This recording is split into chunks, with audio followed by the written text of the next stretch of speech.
Tuhan bersamamu dan bersama rohmu. Inilah Injil suci menurut Lukas. Dimuliakanlah Tuhan. Yesus memasuki kota Yeriko dan berjalan melintasi kota itu. Di situ ada seorang kepala pemungut cukai yang amat kaya bernama Zakheus. Ia berusaha melihat orang apakah Yesus itu. Tetapi tidak berhasil karena orang banyak dan ia berbadan pendek. Maka berlarilah ia mendahului orang banyak, lalu memanjat pohon ara untuk melihat Yesus yang akan lewat di situ. Ketika Yesus sampai ke tempat itu, ia melihat ke atas dan berkata, "Zakheus, segeralah turun. Hari ini aku mau menumpang di rumahmu." Zakheus segera turun dan menerima Yesus dengan sukacita. Tetapi semua orang yang melihat hal itu bersungut-sungut, katanya, "Ia menumpang di rumah orang berdosa." Tetapi Zakheus berdiri dan berkata kepada Tuhan, "Tuhan, separuh dari milikku akan kuberikan kepada orang miskin. Dan sekiranya ada sesuatu yang kuperas dari seseorang, akan kukembalikan 4 kali lipat." Kata Yesus kepadanya, "Hari ini terjadilah keselamatan atas rumah ini, karena orang ini pun anak Abraham. Anak manusia memang datang untuk mencari dan menyelamatkan yang hilang."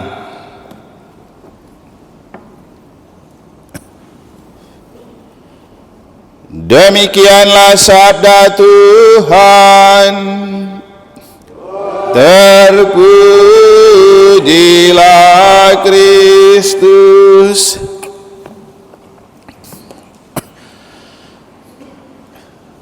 Para suster, Bapak Ibu, saudara-saudari, adik-adik dan anak-anak sekalian yang saya kasihi dalam Tuhan dan Bunda Maria, hari ini kita memperingati Santa Perawan Maria dipersembahkan di Bait Allah.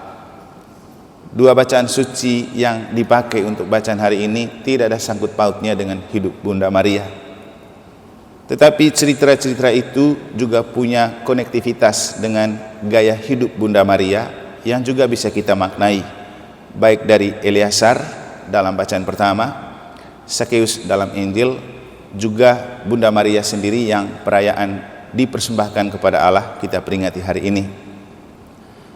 Dari tiga figur ini kita bisa meneladani cara hidup seperti ini. Lebih baik takut kepada Tuhan daripada takut kepada penilaian sesama. Eleazar seorang yang tua.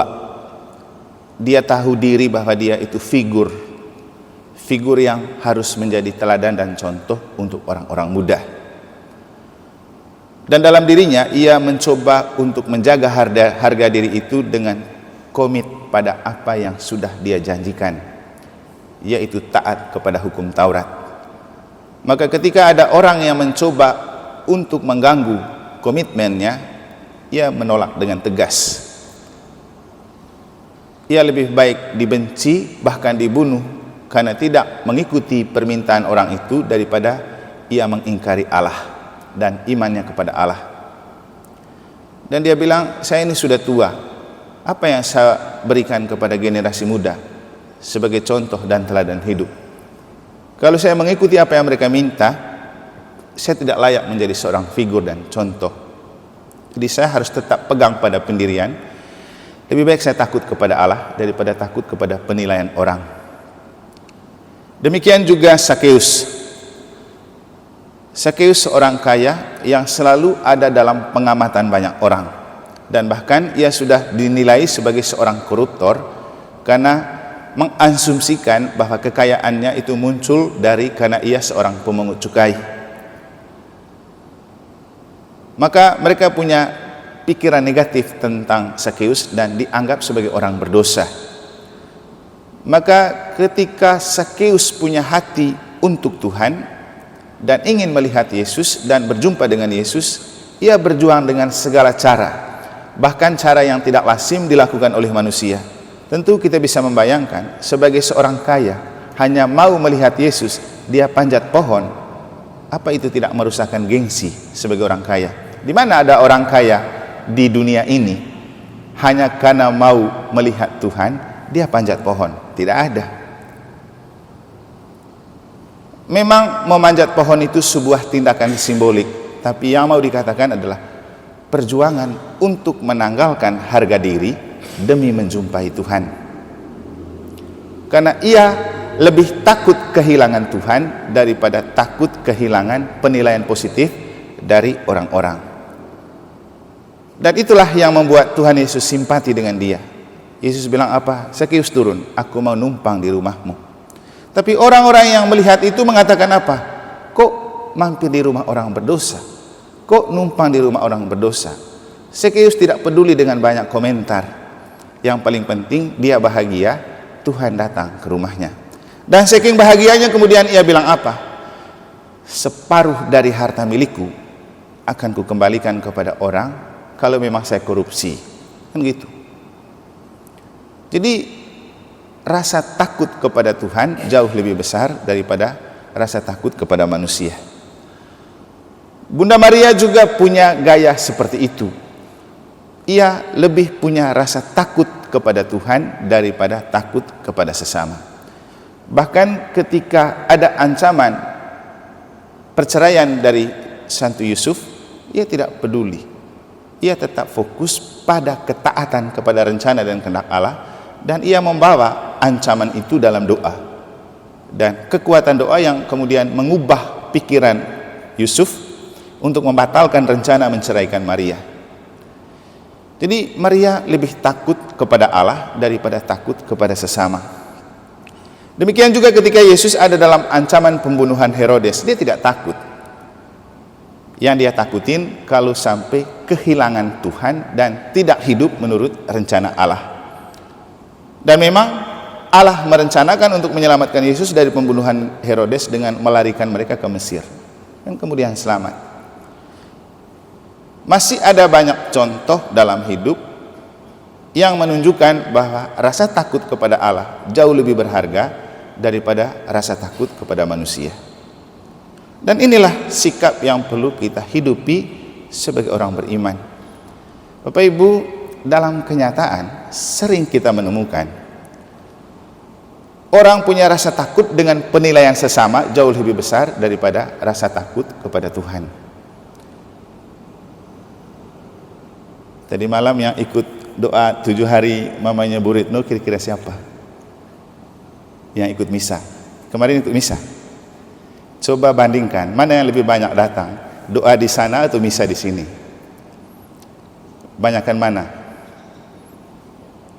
Demikian juga waktu kita misa requiem, pas misa tanggal 13 kan? Banyakan mana? Yang hadir di sana atau yang ikut misa tanggal 13 di sini? Jadi orang punya rasa takut kepada manusia lebih besar daripada rasa takut kepada Tuhan. Nah, ibu-ibu VKRI hari Minggu pergi siarah. Memang benar namanya siarah, tapi hukum gereja itu tidak memperkenankan orang dari paroki siarah hari Minggu karena dia harus misa di paroki. Tapi kalau saya tolak kan nanti ngamuk semua ibu-ibu. Karena itu aturannya, bahwa semua umat dari paroki hari Minggu wajib misa di paroki. Tidak ada siarah-siarah, itu cari hari lain. Tapi yang mau dikatakan, banyak ibu-ibu pergi karena takut dengan VKRI daripada mereka takut kepada Tuhan dan paroki. Nah, nanti kita lihat, kadang-kadang kalau siarah kayak gitu banyak sekali orangnya, bahkan orang yang tidak pernah lihat di gereja pun bisa muncul di sana kan. Nah, ini beberapa contoh gaya hidup yang menunjukkan bahwa memang kita jauh lebih takut kepada sesama dan penilaian sesama daripada takut kepada Tuhan. Bapak Ibu, apa yang ditunjukkan oleh Eliasar, apa yang ditunjukkan oleh Sakeus, apa yang ditunjukkan oleh Bunda Maria, kalau bahasanya Monsinyur Datus ketika dia berbicara kepada kami, itu adalah role model, contoh dan teladan untuk kita menghidupkan iman dan hidup sebagai orang beriman. Kalau kita betul beriman, kita akan jauh lebih takut kepada Tuhan daripada takut kepada sesama. Kalau kita betul orang yang pingin penuh rahmat, maka kita akan memilih gaya hidup seperti Bunda Maria. Terjadilah seperti apa yang Tuhan kehendaki, bukan kita kehendaki. Kalau kita betul orang yang pingin penuh rahmat dan diberkati, maka kita akan memilih prinsip yang ditunjukkan oleh Sakeus. Tidak peduli dengan apa kata dan penilaian orang, yang penting saya merebut hati Yesus dan Yesus mampir di rumah saya. Orang yang mau hidup dalam berkat dan rahmat yang melimpah, percaya dengan apa yang Yesus katakan ini. Dahulukan kerajaan Allah dan kebenaran, maka semua yang lain akan ditambahkan kepadanya. Semoga Tuhan memberkati.